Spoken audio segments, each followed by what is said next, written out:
It's the Score North Twin Show. Hey, welcome in on this Labor Day here. The Score North Twin Show. We don't take a Monday off, even though it's a holiday here. How can we? Not in the middle They're of playing. this They're division playing. race. We're playing. And that's the thing. This is actually turning out to be a really exciting week for Twins baseball, which we'll get into as part of our State of the Twins conversation. All of the Monday episodes since we relaunched this show after a 2-year hiatus a couple months ago are devoted to sort of a State of the Twins, snapshot presented by our friends at Modest Brewing. A shout out to Modest Tap Room in the North Loop right next to Target Field. Just an absolutely glorious place to drink some of the best beer in the Twin Cities. My favorite is the Supra Deluxe Premium Lager. That's just an easy sipper in the summertime. And it's going to be about 97 degrees today and like 95 tomorrow. ModestBrewing.com if you want to check out all the cool things they have going. Just opened in 2016. Steps from Target Field. ModestBrewing.com. Are you ready for a little deep dive into the Minnesota Twins here after, I would say, a productive weekend, taking 2 out of 3 and now 5 out of 7 from the Rangers over the past couple weeks? You know what? I dump on them when they deserve it. You go into Texas, take 2 or 3. Tom Kelly always said, win series. Yeah. Like a sweep's nice, but that's a good team too. Now that bullpen's awful, but you know what? They rallied on Saturday. They came back after Scherzer got taken out on Friday. I would call that instantly scored 5 runs on Friday after Scherzer. Oh, that bullpen's terrible, but I would call that a very productive weekend. And now it's on the Guardians and the Twins. Yes. And so yes, I am ready. The Guardians Twins thing is my first. So I'll give you different categories here of talkers. We'll get to an Immaculate Grid here on this special Labor Day episode. But let's start with the overall snapshot here, as we do every week. The Twins record, 71-66. They've basically been playing 500 baseball for 3 months. 5 games ahead of the Guardians, who revamped their bullpen and their starting rotation. You're going to see those pitchers starting tonight. Lucas Giolito on the mound. Mm-hmm. Twins offense, 15th in runs scored per game. Twins run prevention, defense and pitching, is 7th in runs allowed per game. Yes. So they've been kind of slipping since the All-Star break. Going up significantly. So that's the offset. Yep. It was like 21st, I think, at the All-Star break. It's going up. So Baseball Reference gives the Twins a 94% chance to make the playoffs. Fangraphs, 95% chance. So even though they've not created separation really in a while, and Cleveland has a better team now than they did a week ago, the percentages aren't that different. Baseball Reference gives the Twins a 4% chance to win the World Series. Fangraph says 3% chance to win the World Series. So you're telling me there's a chance? You're just trying for playoff win is what you're trying for right now. They should put that percentage on there. Yes. Can you win a playoff game? Yeah. And if the playoffs started today, the 3-seed Twins would play the 6-seed Houston Astros in a 3-game wild card series. Texas is tied, but like a percentage point better than the Astros. And if I'm not mistaken, the Astros just got swept by the Yankees while the Guardians beat the Rays 2 of 3. Yep. So the Stros have gone into a little bit of a tailspin. Yeah, the Stros got swept. Texas has been in a tailspin. Yes. Seattle has just come storming on to take that division, but they could still be in the mix as a wild card opponent. Basically, you're looking at 4 different potential opponents. The Blue Jays are a game and a half back of that third wild card spot, and then Houston, Texas, and Seattle are just in a fight for those 3 spots. So we'll see. For the purposes of this show, bring on Texas. You match up well, and their bullpen stinks. Yeah. And so here's the thing that's changed. I get that, and it's probably a natural regression. The Twins pitching has dropped off since the break, but they can hit now. And I'm going to tell you, and we saw it again yesterday, but it's not a fluke. It is great to have a guy like Royce Lewis. There is no moment that overwhelms him. I'm not saying he's going to get a home run all the time. I'm not saying he's not going to strike out. But you know how you can sort of tell there's certain guys, and it's not a huge amount. It's certainly not one per team. There are just certain guys who, like, if they come up and the moment is big, you can almost tell that they embrace it. Yeah. Not like, oh man, I'm up here, or, I got to get a hit. Royce Lewis, he's got that sort of that smile. He's got that he clearly enjoys baseball, but more importantly, he clearly enjoys pressure. I honestly think that his consistency now in the lineup is a huge change in the dynamic. I really do. I agree. And that brings me to the first category here. I think that a lot of this stuff is sort of summed up by the category is just, I love this. This is relevant September baseball. Yep. You've got Royce Lewis, the former number 1 overall pick. He's back. He's healthy for right now, and he is their best hitter. He's played 55 or 60 Major League Baseball games. And if you extrapolate his numbers over a full 162, 300 hitter, 360 on base, 37 home runs, 115 RBIs. He would just be, if he could do this for 162 games or close, and it's a big if, he would be considered one of the best overall hitters in baseball at the rate he has started his career. And he's sitting right there, right in the middle of your, the top part of your order, racking up clutch hits. And then you're going into Cleveland here. The division is on the line. It's a 5-game lead. You can basically end it if you take 2 out of 3 or sweep them. If they throw a punch at you, now it gets dicey for the next 3 weeks or so. But the Twins have their playoff rotation lined up for this series. Lopez, Gray, Ryan. Boom, boom, boom. Duran is rested. I mean, we haven't had this we had it in 2020, kind of, but it was a pandemic year. Yeah. We haven't had this with fans in the stands and the buzz since 2019. Yeah, yep. 4 years since we've had this September vibe. And this is why I also in 20 said, I was glad that a sport was back. So baseball was back, play sports because let's watch something. But it was a 60-game season. This is what it's all about. This is a grind, man. Baseball's supposed to suck at times. It's tough. And so just as a whole, September at the end of 162 is a whole lot different than, I don't know, I forget, it was probably September as well, at the end of 60. That's a sprint. And it was interesting, but to me, this is baseball. And yes, I'm with you too.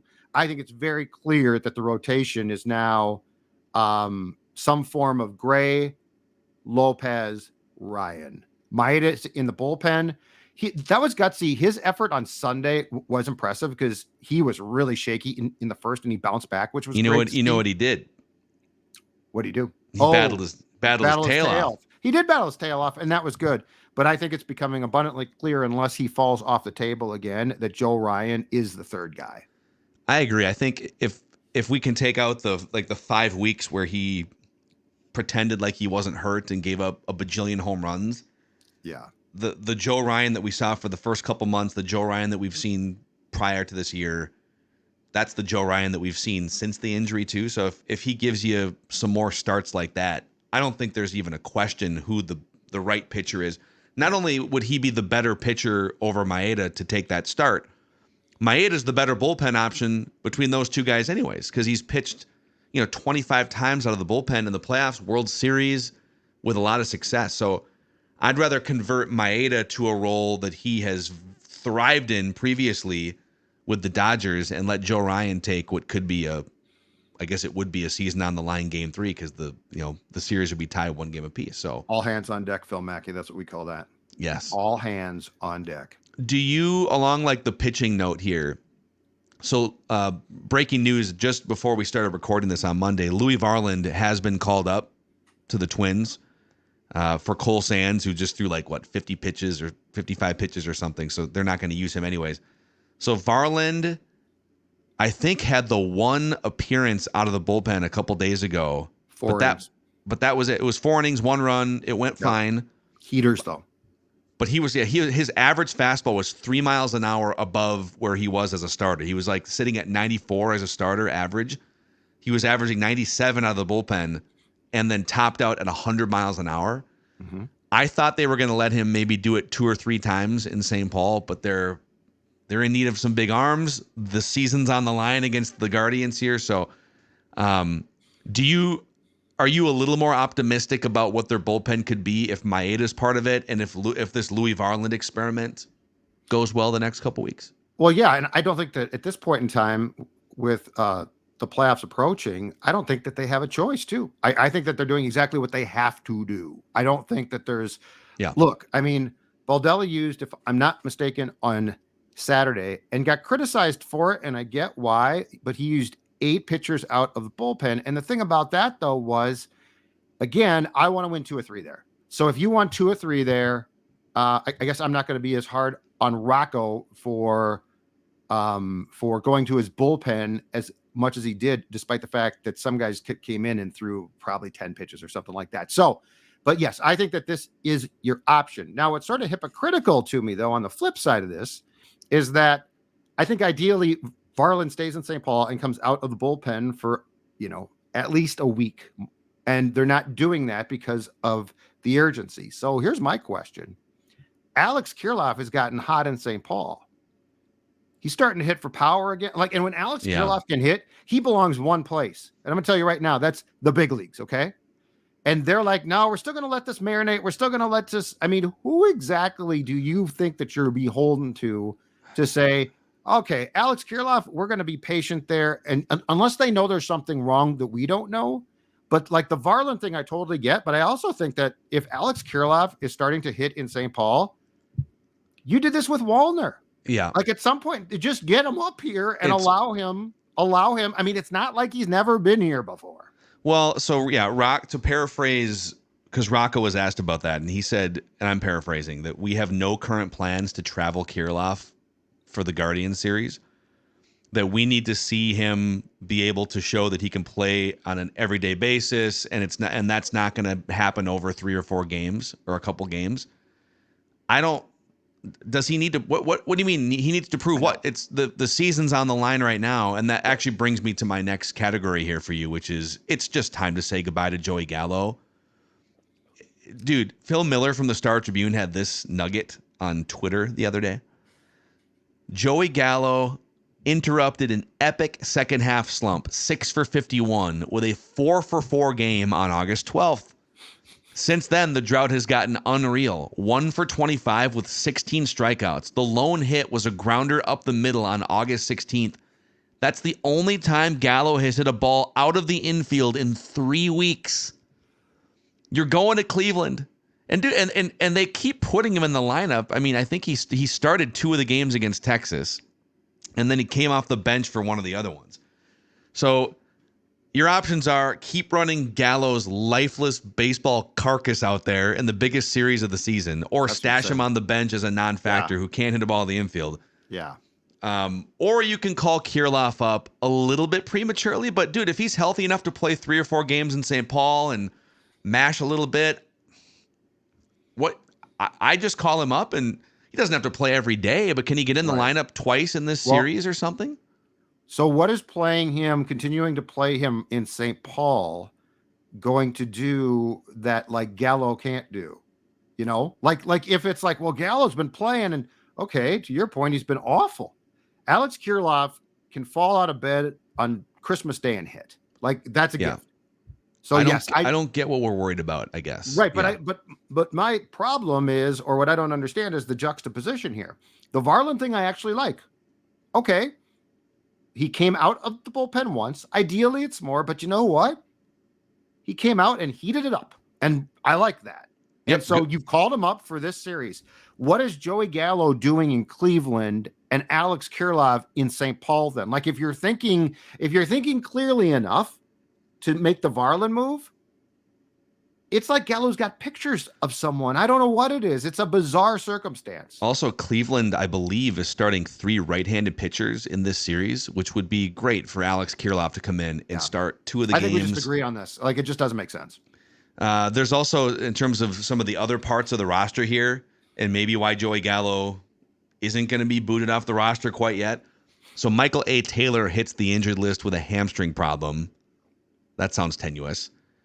Byron Buxton, and we'll get to a separate Buxton category here, played a half of a second game in St. Paul, and the knee tendonitis flared up again, so he's not a factor in center field. Yep. So they did activate Willie Castro.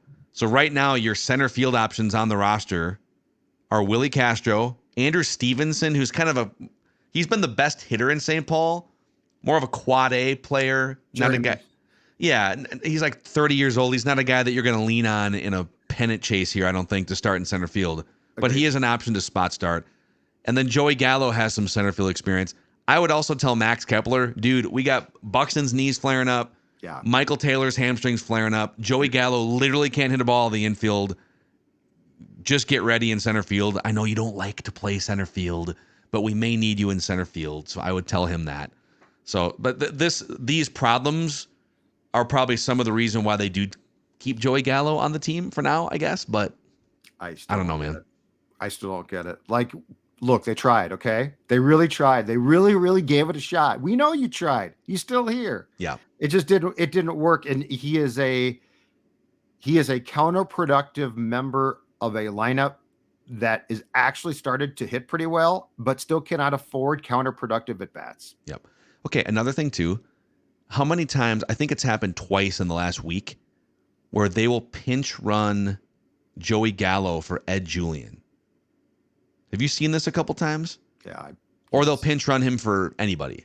Yes. Is Joey Gallo really that much faster than some of these other players that now you're going to take that player out of the game for maybe a later at bat, an extra innings or something?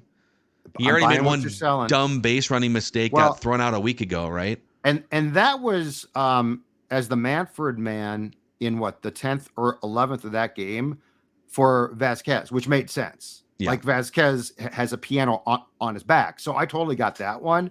But boy, you're talking about something that really concerns me, and that's propensity to lift guys from games if it's a playoff game. That's what really worries me. Especially if it's not the Manfred man. If you're doing it for like a runner at first base or something. Right, but like Julian. Like if it's a tight game, and let's say Julian's the DH, okay? It's a tight game and you decide, okay, we're going to pinch run for him. But it's a tight game and let's say it gets tied. Okay, now Gallo's in the lineup and Julian's not. And I know that they're big on matchups in my opinion, at times to a fault. But, it's going to be if and when the 18-game skid finally comes to a glorious end, it's probably going to be between the margin stuff. Yeah. Like it probably won't be 10-1. Yep. It's like, my wife and I were having this conversation over the weekend. We said, you know what? We made a good decision a couple weeks ago. We got rid of all the temptation snacks from our pantry. We had some like chocolate bars from a gathering here and some chips over here and some other snacks. Let's just get rid of those for a couple weeks and we can not have to be snooping around at 10:30 at night. Just take Joey Gallo out of your pantry. That's exactly. You won't have to worry about the temptation of putting him into the lineup or at second base or something. Just that's what I would chalk it up to. Okay. The next category here, and we'll get to an Immaculate Grid, is just what would you do with Byron Buxton at this point, organizationally? So 2 games, not even 2 full games. He played the 1 game in center field, and then he came back as a DH like 2 days later, right, on this rehab stint. Yes, he took a day off and came back on Friday, I believe, as a DH against Columbus. Literally as like, I hate to use the word coddled, but like as coddled and as be careful. Bubble wrapped as you possibly can. Yeah. Play a little bit in center field, take a day, come back as a DH. And he had to leave that DH game early because the knee tendonitis flared up.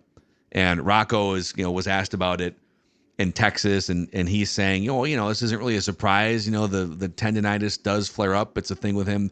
It is a chronic knee issue. Right. I here's my take on this. Forget about September and him playing center field at this point. Like I don't know. I don't see how it's a viable. It ain't happening. I'm looking beyond 2023. I think this is the first time where you have to forget about the contract. You have to stop including him in your plans going forward. I plan the roster as if he doesn't exist for 2024. And if we get into spring training and, okay, he's feeling okay. This is interesting. We're going to have to find a way to make some room for Byron Buxton, but I would not plan on him as a DH or as a center field option at all anymore going forward. Oh, I think you're 1,000% right. I don't think that you can. And look, I guess my question, which we don't know, and I don't know what the policy is, because when Byron signed that contract, he already had the propensity for problems with that knee. But I guess my question is, what's the insurance on it? Because at this rate, he ain't going to get even close to it. And look, at some point in time, this is one of the saddest stories involving a player and the Twins. Like, this is Miguel Sano, I have no sympathy for, because in my opinion is his problems were self-inflicted. So like, it's too bad, but I don't have sympathy. Byron Buxton, yeah, he tried to play center field for one game. He clearly came back and it hurt too much. He's not going to play out there. He can't. This is the thing. And Rocco's not lying. It's not a surprise. From the moment Baldelli either purposely told the truth or slipped up, a year ago, May now, and said it's a chronic problem, this is what he's going to have to live with for the rest of his life, short of knee replacement surgery at some point, just to live a life where he's not in pain. So, yeah, I think, and look, the Twins did take a partial step to what you're talking about, Phil, because they finally went with the Zolgad plan by signing a center fielder who's good. Like Michael A. Taylor, he's not great, but you know what? He plays really good defense, arguably probably better than Buxton could right now, not Buxton in Buxton's prime. He's had some pop, and it's why, like 3 years ago, I'm like, okay, just go get like Jackie Bradley Jr., because he's really good in center field. So they've taken that step, and the DH one's not hard because you've got options. And it's also my personal opinion that this team is in better shape when they can use different guys there. It's part of why it didn't hurt them, I think, in their mind, to trade Nelson Cruz, which turned out to be a great trade. But the point is, yes, you have to plan for a life without Buxton. And at some point in time, too, unfortunately, because this does suck, he's going to have to make a decision on what he wants to do. Does he want this to be his life? Like, I know you're being paid a lot. And I know that in your prime, especially in the outfield, you were magnificent at what you did. And at the plate, just because of your speed. But, dude, that speed's going to be gone here. Like with a chronic knee problem. And Byron Buxton, I think, is going to have to decide, do I want my life to be this? Because he's given it a lot of shots. And I don't think anybody on this show, and I think a lot of Twins fans agree, they don't question him. It's not like, I wonder if he worked harder. I wonder if he did this. Yeah. This is as unfortunate a circumstance as you can get. But I think that Byron Buxton's going to need to make a call on what he wants to do with his life, because I'm not sure that this is the best option to continually have setback after setback after setback, and now be a guy who is known for his speed, and you've got a wheel that looks like it's shot. Yeah, but he's got like 5 years left on the contract. So if you're him, you're not going to initiate the goodbye, right? Wouldn't you? Because then you're forfeiting all that money. Well, yeah, but I mean, but I would guess that there's insurance policies in place as well. There has to be more. What kind of insurance company is going to insure the full value of that contract? Well, somebody probably insured part of it, but my point is, this sucks. Like, it does. This is not bashing him one bit. This is not questioning him.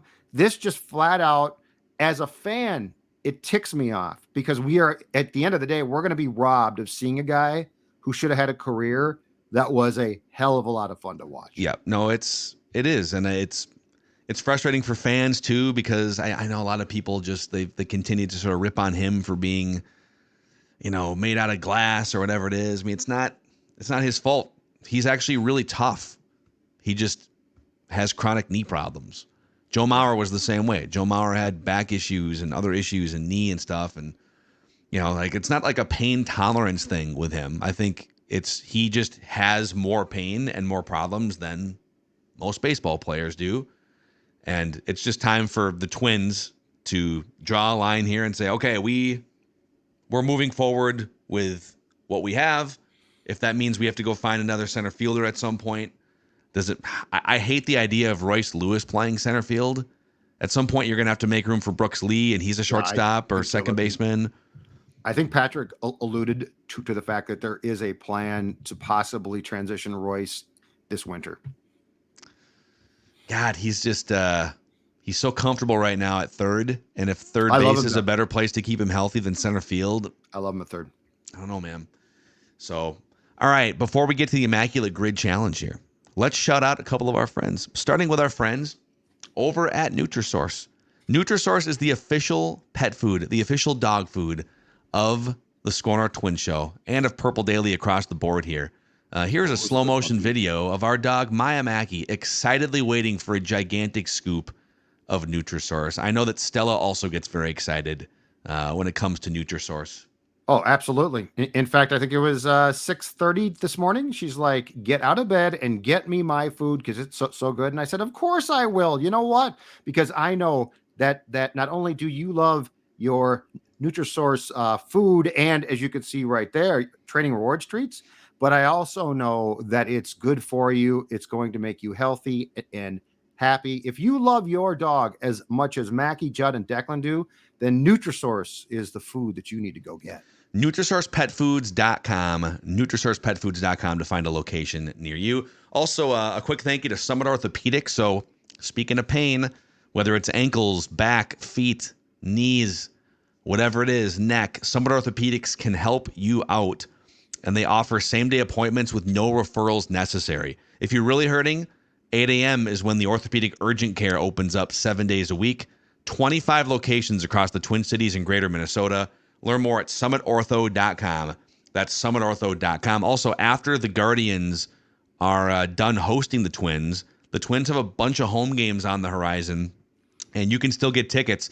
This is the most exciting time in terms of fans being in the stands and in terms of the Twins being at the top of the division. The most exciting time probably in 4 years. If you're looking to get out to the ballpark, twins.com/tickets, twins.com/tickets. All right, Judd, let's see if I can do this here. We got just you and me flying this plane here today. We're about to find out. So here it is, the Immaculate Grid. I don't have the song, like the suspenseful Who Wants to Be a Millionaire song, so we're just going to have to do this a cappella. But here's how this works. Judd and I are going to look to go immaculate today by going 9 for 9. We've got a tic-tac-toe grid. We're looking to fill these squares. A Cub who was once a White Sox, a Cub who was once a Mariner, and a Cub who drove in 100 runs in a year. A Dodger who was once a White Sox, a Dodger who was once a Mariner, and a Dodger who drove in 100. And then a Tiger who was a White Sox, a Tiger who was a Mariner, and a Tiger who drove in 100 runs in a season. I'll put 6 minutes on the clock. That's just our arbitrary sort of time limit. And we are hot. Here we go, Judd. All right. Should we knock off the 100 plus RBI season first? Yeah. Let me see here. Okay. Rogers Hornsby. Hack Wilson, right? Hack Wilson. That works too. I think he set the record. I think he had like 135 or something ridiculous. 7% on. Yeah. Take that, kids. Take that. The Tigers, we could do Miguel Cabrera. We could go, who was let's think old school Tigers here. Al Kaline, but I don't know. Al Kaline. I don't know if he had 100 though. That's my problem. He probably did, right? He probably did, but do we want to we want to go with probably or for sure? Did Bobby Higginson ever have? Oh God. Now you see, now we're getting into sticky. We know we can use Miguel. Let's do this. We'll put Miggy down on paper here. Okay. We'll come back to him. Okay. A Dodger who drove in a hundo. I'm trying to think old school. Jackie Robinson was more of a top of the order guy, right? Yeah, he generated runs with his legs. I'm trying to think of the old school Dodgers who hit for Sean Green. How about Sean Green? Sure. Yep. Did he probably drove in 100, right? I hope he did. I was going to say like Garvey and that crew. All right. Is Sean Green too risky? Sean Green had a really big year with them though, right? Let's do it. Okay. 5%. Oh, nice. Yeah, Sean Green had a big year. All right. What about these Cubs here? Sammy Sosa. I mean, there's a ton. Oh, Sammy Sosa for the White Sox. Yeah. Yeah. What about did Steve Stone? He didn't. Yep. He only broadcasted for the Cubs. Did he pitch for the Cubs too? He pitched for him. There's a ton. I want to go rare on this one if we can. So Steve Stone pitched for both Chicago teams. Yes. Yep. 2% on Steve Stone. Nice. See, Stoney in the old school 1990 mid-70s red White Sox cap right there. Cub who was a Glenn Allen Mariner. Glenn Allen Hill. Yes. Glenn Allen Hill had arachnophobia. Afraid of spiders. And also once hit a home run through an apartment window across Waveland Avenue while the game was airing on WGN. I love that. I love the old Cubs days. Now that damn ball would probably hit the scoreboard. Yeah. Okay, Paul Konerko, Dodger White Sox. Yep, that's a really good one. Paulie K. Well, actually, Paul Konerko, one of the most underrated power hitters in baseball history. Yep. I believe he's top 25 all time in home runs, or top 30. Because he was a Dodger, a White Sox, and a Red, if I'm not mistaken. I think he started with the Reds and got traded to the Dodgers, something like that, or vice versa. I think it was vice versa. Okay, Seattle and Los Angeles Dodgers. That's a hard one. Yeah, I'm trying to think. For Seattle, Seattle and Detroit, wasn't Carlos Guillen on both those teams? That sounds right. Carlos Guillen. I think you're right. Hit it. Yep, 10%. Okay, that was a good one. We're doing pretty good on the rarity score here right now. We've got the rarity score is just all the percentages added I like up. the fact you threw in Stevie Stone. So 5, 12. We're sitting on 23, 33 rarity score with 3 scores to go, or 3. So Detroit and the White Sox. And we've got the Miggy one in the bag, but that's going to be the most popular guess. Oh, so what about Cecil Fielder for 100? 100 ribs. That's probably right. I'll add him to the bet. We can get to that one last. We still have 2.5 minutes left here. That's probably right. All right. White Sox and Detroit. I'm trying to think old school here. I'll think new school. Boy, some of these division ones have less crossover. Did Chet Lemon play for the White Sox? Chester Lemon was definitely with Detroit. I want to say Chet Lemon. Chet Lemon? I swear to God, I saw him. I swear to God, he wore the shorts back in the White Sox days in the half a season or 8 games that they wore. This would be a great flex. Chet Lemon. Chester Lemon. Chet Lemon. Yeah. Here we go. 8%. Wow. That tells me that there's not many White Sox who played for the Tigers. Chet Lemon's at 8%. I'm going to tell you who wouldn't know who Chet was. Oh, the Dexter. Declan had no idea. And then he'd get very mad. He'd lash out like he did on Friday. Lashing out at us. I don't know if I've ever heard of Chet Lemon, so I would be in Declan's. Chet Lemon. All right, we need a Mariner who was a Dodger. Was Willie Bloomquist a Dodger? Oh, God. Dude, there's not. What about pitchers? Trying to think of pitchers that went from or vice versa. Kingdom days, you know? Yeah. We could have used Jamie Moyer on the Cubs. Did Jamie Moyer pitch for the Dodgers at the end? Oh, God. Did Nomo ever pitch for the Mariners? Did he ever get up there? I don't remember him going to Seattle, no. 1 minute left. Garvey went to the Padres. Lopes, no. Russell, no. Say no. Jeez. Wow. This is hard. Put in Cecil. Well, Tino Martinez might have played for the Dodgers at the end.